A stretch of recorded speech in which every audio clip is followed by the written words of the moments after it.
भारतवर्ष की राजनीति जो है और जिन राजनेताओं के हाथ में भारत की सत्ता है, इन राजनेताओं ने एक बार पुनः भारतवर्ष को बेच डालने का एक अभियान शुरू किया कि भारतवर्ष को पुनः एक बार बेच दिया जाए और उस खजाने को खाली कर दिया जाए। अपने महापुरुष उस पर बराबर निगाह रखे हुए हैं कि देश के साथ ऐसा नहीं होने दिया जाएगा। इसी क्रम में जैसे सत्ययुग जय गुरुदेव सतयुग तीर्थ, ये सतयुग तीर्थ की पावन धरा, ये 88,000 ऋषियों का पवित्र स्थली, जिस स्थान पर हम आप बैठे, वैसे भारतीय सुभाष सेना एक राजनीतिक संगठन, एक धर्म नीति, एक राजनीति,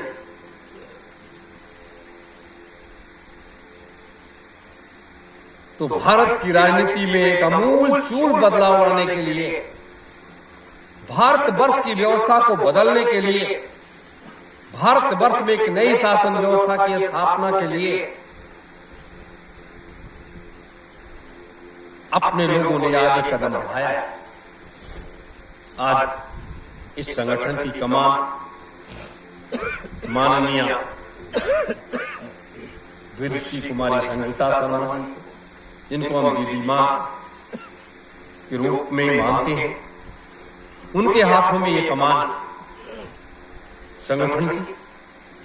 संगठन की ऊंचाइयों तक हमें ले जाना, ये अपने लोगों का संकल्प और लक्ष्य है। क्योंकि वो समय आ गया है जिसका अपने लोगों का एक नारा है कि भारत जगाओ और भारत बचाओ। भारत जगाओ का मतलब और भारत बचाओ का मतलब कि जब भारत के लोगों को हमें जगाना है, जो भारतवर्ष में लोग रह रहे हैं उनको जगाना है, और उसके बाद इस देश को बचाना है, तो ये अभियान गांव, कस्बों, शहरों तक पहुंचेगा। उसके लिए भी तैयारियां की जा रही है। यही वो जीवन है जब हमें इस राजनीतिक षड्यंत्र, जो राजनीतिक षड्यंत्र हमारे देश की राजनीतिक पार्टियां खेल रही है, देश की जनता के साथ में कर रही है, इससे इस पर्दे को उठा देंगे। और इस पर्दे को जब हम उठा देंगे, इस पर्दे को जब हम कर देंगे, तो हमारा देश ये सुखी और समृद्धशाली हो जाएगा। कैसे होगा? उसके लिए अपने लोगों ने काफी कुछ योजना को तैयार किया है। हमारे महापुरुषों ने लंबी योजना तैयार किया है। तो संगठन की मजबूती, आप लोग संगठन की ताकत, संगठन की ताकत अगर एक हाथ में कहा गया शास्त्र और एक हाथ में शस्त्र, ये सनातन धर्म की एक प्रक्रिया थी, एक व्यवस्था थी। जब भारत वर्ष में नहीं दुनिया में एक धर्म था, सनातन धर्म, तो उसका नियम था कि एक हाथ में आपके शास्त्र होना चाहिए और एक हाथ में आपके शस्त्र होना चाहिए। तब इस मृतलोक की व्यवस्था को सही संतुलन में बनाया रखा जा सकता है।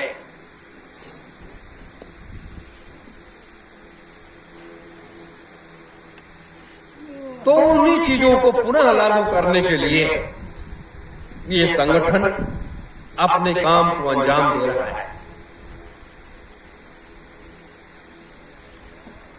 और ये मेरा पूरा विश्वास है कि मैंने 23 जनवरी को भी इस बात को कहा था कि आने वाला समय जो है वह भारतीय सुभाष सेना का होगा। भारत माता की जय, भारत माता की जय, भारतीय सुभाष सेना जिंदाबाद, सुभाष सेना जिंदाबाद। जब आने वाला समय भारतीय सुभाष सेना का होगा, क्योंकि आप सच्चे मन से लग करके अपने उस अभियान की तरफ आगे बढ़ रहे हो। जैसे अभी राष्ट्रीय महासचिव जी ने, रमेश शर्मा जी ने कहा कि हर जिले में कम से कम 10 से 15 कार्यक्रम होने चाहिए महीने में। गुरु पूर्णिमा कार्यक्रम हो जाने के बाद या उसके पहले तमाम कार्यक्रम किए जाएं, जहां भी जैसे भी मौका मिल जाए लोगों को कोई घरों पर न बैठे। जब 15 कार्यक्रम जिले में होने लगेंगे, चौराहों पर, कस्बों पर, गांव में, और रात्रि में जब आप रुकोगे जहां वहां कार्यक्रम होने लगेंगे, देश का आम जनमानस आपके साथ खड़ा होने लगेगा, आपकी आवाज में आवाज मिला देगा, आपके साथ कदम से कदम मिला देगा। इसलिए कभी भी निराश मत हो, हताश मत हो, और अपने संघर्ष के पथ पर अनवरत आगे बढ़ते रहो।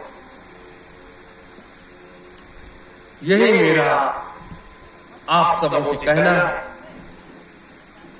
कि अगर निराश हो जाओगे तो आप कुछ नहीं कर सकते। जैसे नेताजी सुभाष चंद्र बोस आजादी की लड़ाई पूर्ण रूप से तो नहीं जीत पाए, लेकिन उसके बाद वो निराश नहीं हुए,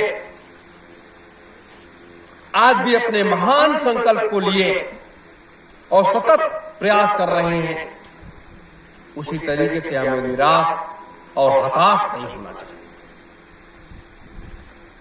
हम आप सब उस मंजिल तक पहुंच गए हैं, सिर्फ उसके दरवाजे को खोलना है और उसके अंदर प्रवेश करना है।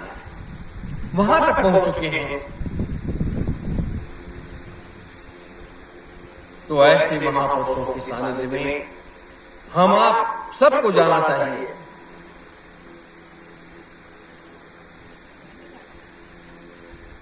और जब हम आप सब अपने उन महापुरुषों के साथ में जाएंगे, तभी हमारा आपका मुक्ति और मोक्ष होगा।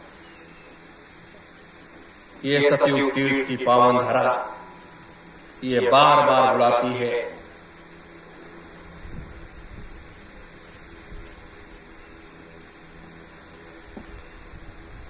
मेरे धर्म प्रेमी गुरु भाई बहनों, समय का काल चक्र तेजी के साथ घूम रहा है और उसको घुमाया भी जा रहा है तेजी के साथ। हम आपको क्यों बुलाते हैं?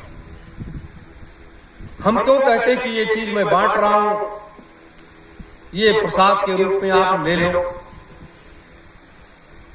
क्योंकि हम ये जानते हैं कि ये प्रसाद बहुत कीमती है। मेरे धर्म प्रेमी गुरु भाई बहनों, हमें इस आध्यात्मिक व्यवस्था को बदलना है जिस पर लोगों ने पर्दा डाल रखा है। हमें उस पर्दे को उठाना है। जब हम इन पर्दों को उठा देंगे तो सब आईना जैसा दिखने लगेगा, आईना जैसा दिखने लगेगा। इसलिए ये मत चिंता करो कि हमें हमारे साथ ऐसा हो जाएगा, वैसा हो जाएगा। कुछ नहीं होगा, आपके साथ कुछ नहीं होगा। कोई माई का लाल कुछ कर ही नहीं सकता है।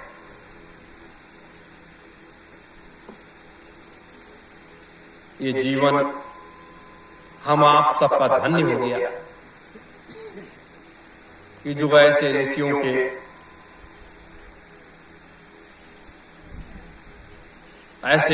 की चरण रज हमें आप सबको माथे लगाने को मिल रहा है। आने वाले समय में फिर मिलेगा। तो ये जीवन तो वैसे धन्य हो गया। अब अगर इसको वास्तविक रूप से इसके अंदर शक्ति का संचार करना चाहते हो तो बैठो इस यज्ञ वेदी पर। भाई यज्ञ कुंड तो वही है ना, वो उसके बगल में ऋषिगण या तमाम लोग आकर के बैठ करके साधना करते थे और यहां से वहां तक पहुंच जाते थे। तो उसी तरीके से तो आपका ये भी यज्ञ वेदी है, यज्ञ कुंड है।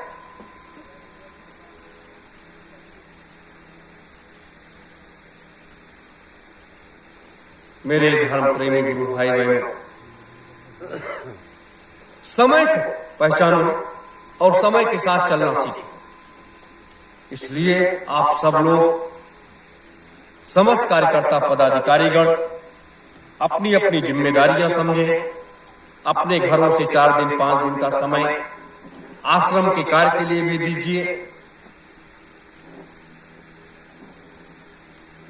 और जब आश्रम के कार्य के लिए दोगे तो कहीं कोई समस्याएं आपके घरों में नहीं आएंगी, क्योंकि उस घर की जिम्मेदारी इन महापुरुषों की हो जाती है।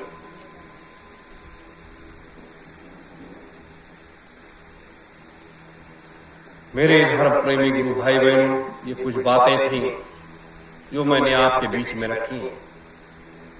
लेकिन राजनीतिक परिचर्चा आगामी कार्यक्रम में करेंगे, खुल करके करेंगे कि कैसे कैसे क्या क्या बदलना है देश में, और कैसे हम देश में बदलाव लाना चाहते हैं, कैसे इन राजनीतिकों को सत्ता से हटाना चाहते हैं, और कैसे एक नई शासन व्यवस्था, नया भारतवर्ष बनाना चाहते हैं। उसके बारे में आपको जब जानकारी मिलेगी तब आपके समझ में आएगा कि वास्तविक रूप से अब भारत में बदलाव आ जाएगा। नहीं तो ऐसा नहीं लगता था कि कोई बदलाव आता। आज सब लोग सत्ता की दौड़ कर रहे हैं, सत्ता के लिए दौड़ रहे हैं, लेकिन हम सत्ता के लिए नहीं दौड़ रहे हैं। हम देश और दुनिया में एक बदलाव लाने के लिए दौड़ रहे हैं। अब वो कैसे आएगा, क्या होगा, वो एक अलग विषय है। लेकिन इन महापुरुषों का आगमन सुनिश्चित है और वो यहां पर पधारे। बस इन्हीं शब्दों के साथ आप सभी धर्म प्रेमी गुरु भाई बहनों से सादर सत्योम जय गुरुदेव।